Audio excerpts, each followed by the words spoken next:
All right, welcome to AstroTalk and Tea, Aquarius season 2021. My name's Kelsey. So today we're diving into what Aquarius season holds for us, and Aquarius season is going to run from January 19th through February 18th this year. So over these next few weeks, there's some different things we should be looking at, different energies that will come into play. But before we discuss those, I want to take a little bit of a dive into the characteristics and qualities of the sign of Aquarius. So you may know that Aquarius is an air sign, which means that it is a very intellectual sign. It's very mental. It's very concerned with thought and ideas. Aquarius is an incredibly future-oriented sign, and it also, though, is very kind of quirky or unorthodox, a little bit eccentric or, out of the ordinary or off the wall. So if you know any Aquarians in your life, that may be true of them. Aquarius energy is also about being a unique individual. It's about marching to the beat of your own drum, and sometimes that can be viewed as, Aquarius energy can be viewed as like having some weird tendencies, but of course weird is a relative term, But, it's this idea of just living as truly to oneself as possible and knowing that that may look very different than what's going on in one's family, in one's community, in one's larger society. And I think sometimes Aquarians get a rap for being like very rebellious or very radical. And sometimes, when Aquarius energy is expressing its low road, that can be the case. But I also think in other instances, it is that when what is unique and true for them doesn't fit with what's largely accepted in their culture, society, community, family, they can be viewed as a rebel or as a radical without them necessarily meaning to be. Aquarius energy is very much about freedom, about room to grow and to move, room to think and invent and experiment. Aquarius needs that space. And because of this, sometimes Aquarius as a sign can be viewed as a little bit of a lone wolf. They're not hugely social people. They don't need a ton of very deep personal one-to-one relationships. Of course, they're going to have those in their lives. And it really also depends what other energies are prominent in someone's chart. But if the Aquarian energy is really strong, sometimes that can be the case. Aquarius as a sign is also very focused on humanitarian issues. It can be a very altruistic sign. As I mentioned, less personal, but kind of more focused on the larger scope of things, on, thinking into the future and using their skills and talents to help make the world a better place for all who partake in it. Aquarians, though, it's funny, for not being necessarily as personal and emotional as some of the other signs of the zodiac, they do very much love to be part of groups. So whether these are volunteer groups, political groups, groups at work, these are groups connected to their hobbies and personal interests, these are groups connected to, activism, whatever it may be, Aquarius energy really wants to connect with like-minded people because they really value and find a thrill in being able to discuss ideas and come up with new ideas and build on other ideas that already exist, and that can be very exciting for them. So those are all some of the high road expressions of Aquarian energy, but we know that sometimes when an energy is out of balance, we see expressions of what we might deem the lower road. So the first one for Aquarius is this idea of stubbornness. So everyone with strong Aquarius energy to some degree is going to be a little bit stubborn, but I think when they're out of balance, what they really need to think about is like not stubbornly clinging on to ideas, not being convinced that they are right and shutting out other perspectives. Because I think sometimes when out of balance, Aquarius energy can be a little intellectually snobbish. So they need to sometimes watch out for that a little bit. And then secondarily, I think out of balance Aquarius can be a little bit out of touch with their feelings. Feelings are not solely a mental process, which is really where Aquarian energy shines. Feelings are an energetic process, they're a body process, and so sometimes Aquarians can be a little disconnected from their feelings and have to work a little bit more at connecting and processing and moving through those feelings in a healthy way. And then I think kind of, backing on that a little bit, sometimes Aquarians can appear a bit aloof, or they can be sort of appear to lack compassion or empathy towards others.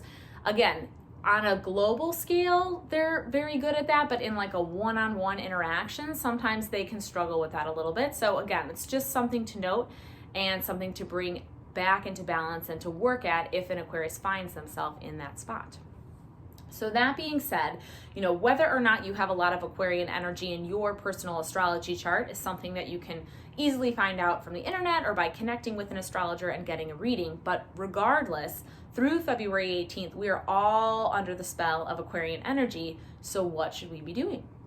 Number 1, pursue your strange passions. Whatever it is that fascinates you, that makes you excited, that is mentally stimulating for you, give yourself free rein to explore those themes and topics and ideas during this time. Because also in many parts of the world, we're experiencing more of a winter climate, so we're naturally spending a little bit more time indoors anyway. So it's a great time to kind of take yourself on a mental rabbit hole on whatever fascinates and excites you. Secondarily, it's a great time to get an esoteric reading. So if you've never had a tarot card reading, an astrology reading, a numerology reading, anything kind of along those lines, a human design chart, all that stuff can be really interesting. And that can be something that mentally pushes you out of the box a little bit, which definitely connects to Aquarian themes. Third, it can be a great time for volunteering or for activism. So kind of taking a look at the needs in your neighborhood, your larger community, maybe your city, or maybe it's some type of like global volunteer initiative, whatever that might be. Start taking a look at what are the skills and talents that you have, what are the issues that you care about, and then how can you volunteer and get involved with those.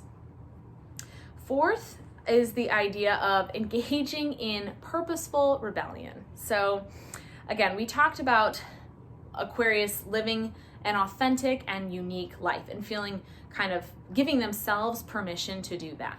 And I think sometimes, depending on the family or social conditioning that Aquarius has grown up with and may have internalized into themselves, sometimes their desire to do something unique or eccentric or a little bit different gets quashed, so they feel like if they do X, Y, and Z, it won't be accepted by their family, it won't be accepted where they work, it won't be accepted by their friends, whatever the situation may be.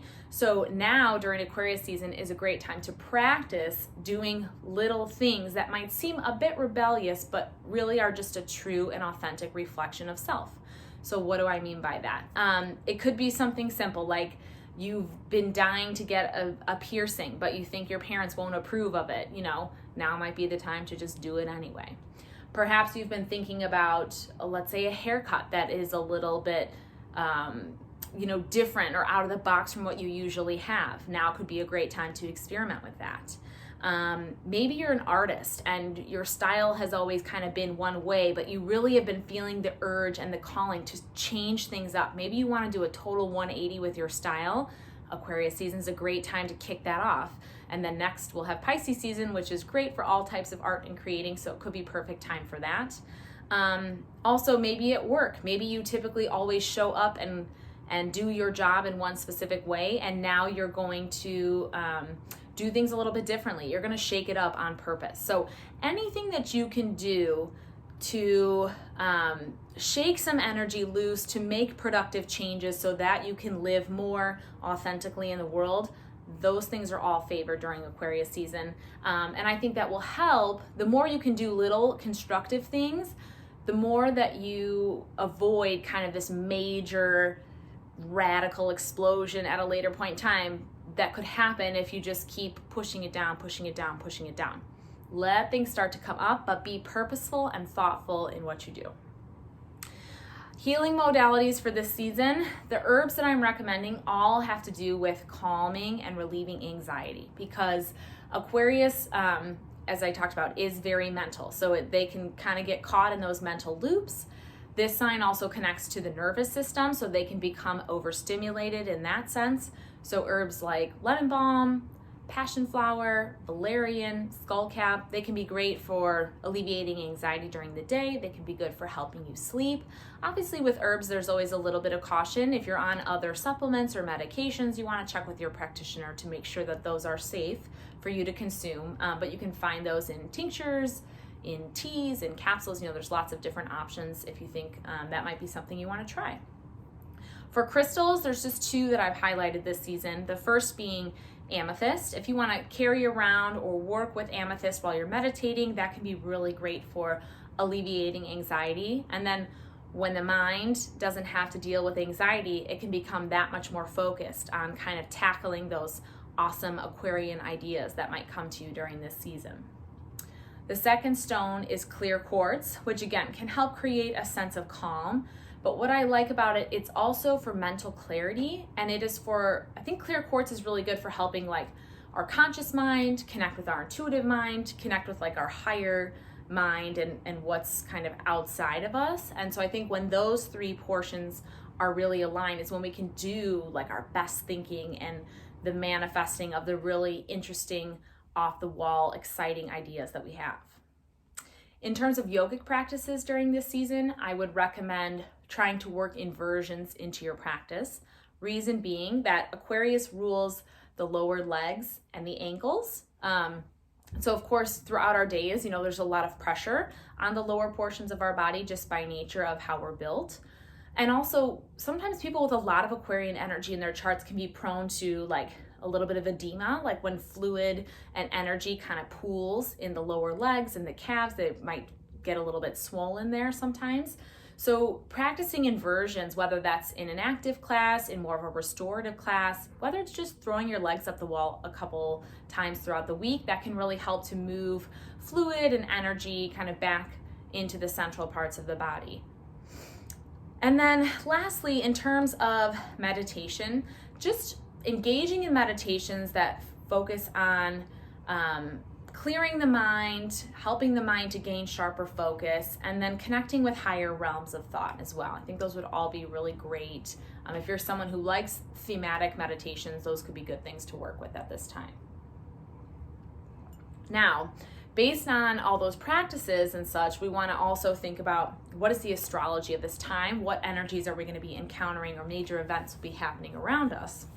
The first of which, I just usually move in chronological order. So coming up this Thursday, January 28th, we are going to have a full moon in the sign of Leo.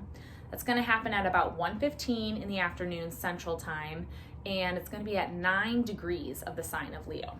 So remember, I always give the caveat, check where 9 degrees of Leo happens in your personal chart. That will also give you more information about how this moon might affect you on a more deeply personal level. But kind of looking at the big picture, what's the energy around this full moon?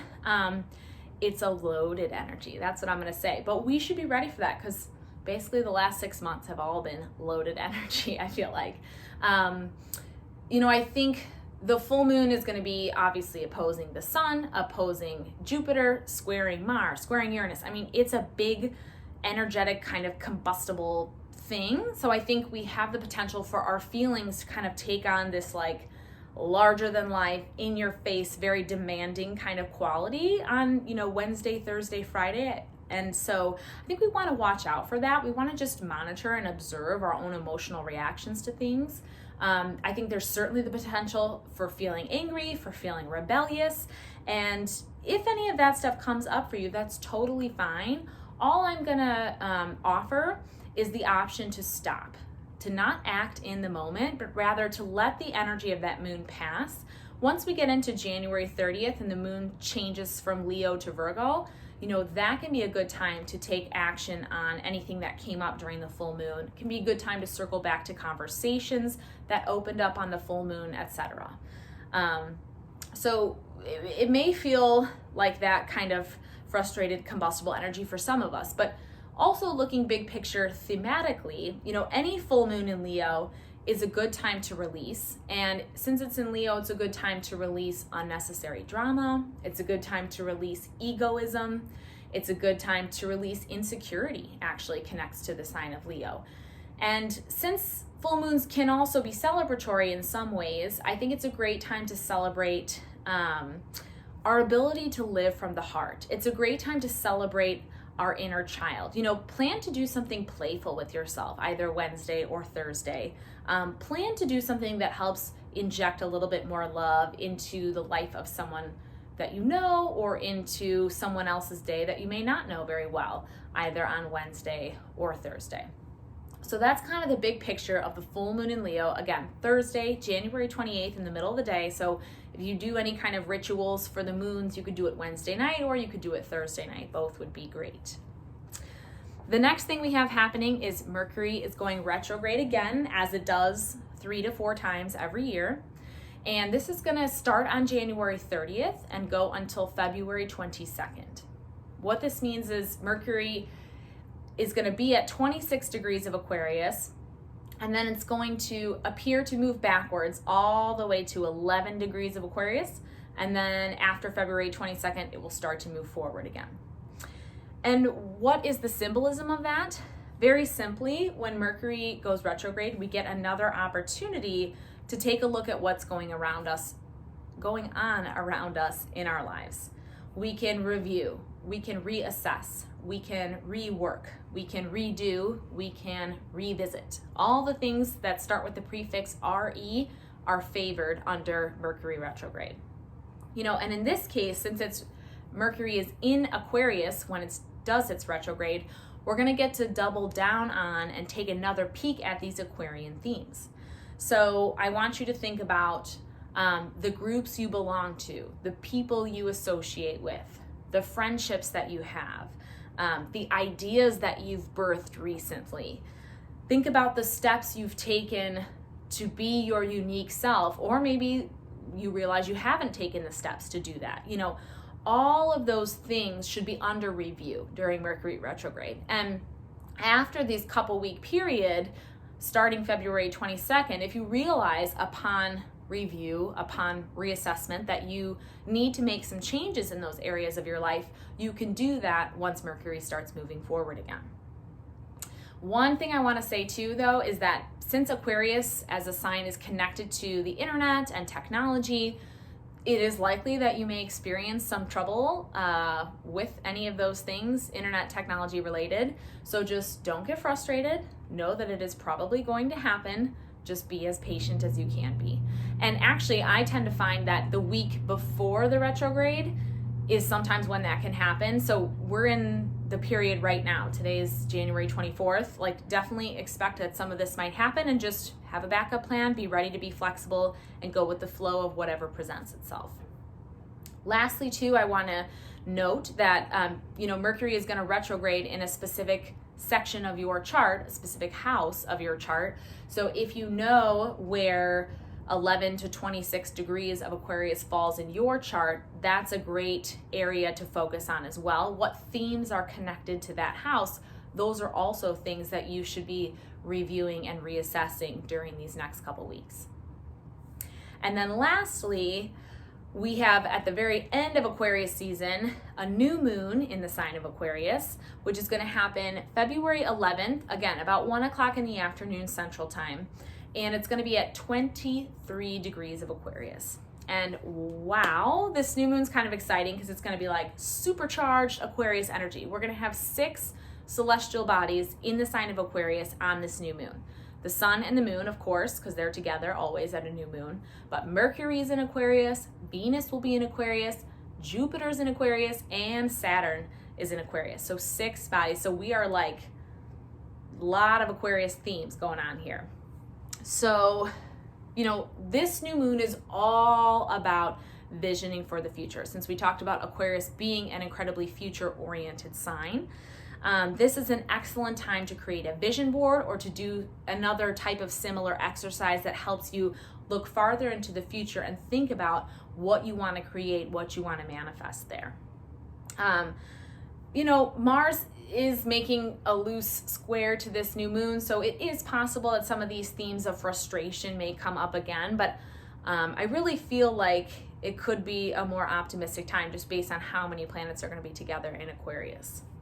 So some questions to consider and journal on and think about at this new moon are, who are you today, right now? who do you want to become in the future? And then what ideas do you have that have been like waiting for a chance to manifest? And how can you move yourself from where you are today to where you want to be in the future? And then also Jupiter and Venus are going to be together in the sky from our perspective at this new moon. And so I also want you to think about like, what is beautiful to you about humanity, the human collective? And then how can you nurture and expand that beauty into the future? Okay, so all those things and more. Great day for setting intentions connected to any Aquarian themes on February 11th, on or about that date. You know, the day before and the day after works well also. So thank you guys so much for joining me for Astro Talk and Tea Aquarius season. If you have any questions, you can always connect with me on Instagram at @the_astro_yogi. Have a great couple weeks.